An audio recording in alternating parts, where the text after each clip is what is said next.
How to stop separation anxiety in dogs. Dog separation anxiety is a very common and very upsetting problem, not just for the dog, but also for the people, especially if your dog is destroying the house while you're out or howling non-stop and you've had complaints from the neighbours or even the council. But why does it happen? Now, unfortunately, it's what we do when we're with our dogs that set us up for a problem. Because if we interact in the incorrect way with our dogs, we give them the wrong idea about what their role is in the family.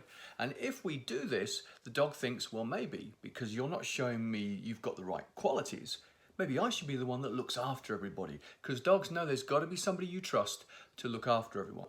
But unfortunately, they're in a world they don't understand and that they can't control. Now, think of yourself as a parent whose child goes missing and you can't stop them. You'd go crazy. You'd lose your mind. And that's what's happening with dogs. So if that's what's going on, what can we do about it? Well, it's actually quite simple in principle, but not so easy when you practice it because something gets in the way. The way that canines determine who is the one that you trust to make the decisions and look after everybody is that when they come together, the ones with the authority do not pay any attention to the others. They do not look at them until they leave them alone. That establishes their position. It establishes they've got a personal space that should be respected. Now, what happens when you come home? Do you say hello to your dog as soon as you get in? Maybe your dog's that pleased to see you, and I think relieved would be a better word, that they're jumping on you or they're barking, they're bringing you toys, they do something and you respond by going, hello, I missed you too. Unfortunately, you've fallen into the trap. The dog has found out, if I do this, I can get your attention on my terms. And that gives me influence. And influence leads to responsibility. And that's where we get the problem. So what you've got to do when you come home, and this is where it's going to get tricky for you, is act like the lead canine. And what the lead canine does is pays no attention to the rest of the pack. That means, yeah, you're going to have to ignore your dog for a little moment. And this is where we get a problem because, of course, the guilt fairy comes in and stabs us, going, you're a horrible person for ignoring your dog.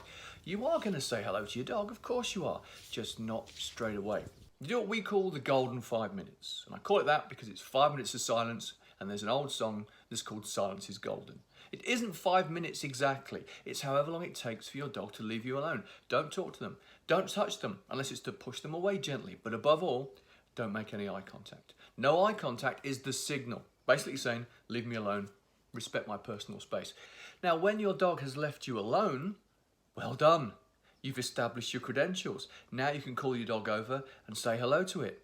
That's the way that you can start to change your dog's mind about, well, are you the baby or are you the one I should trust?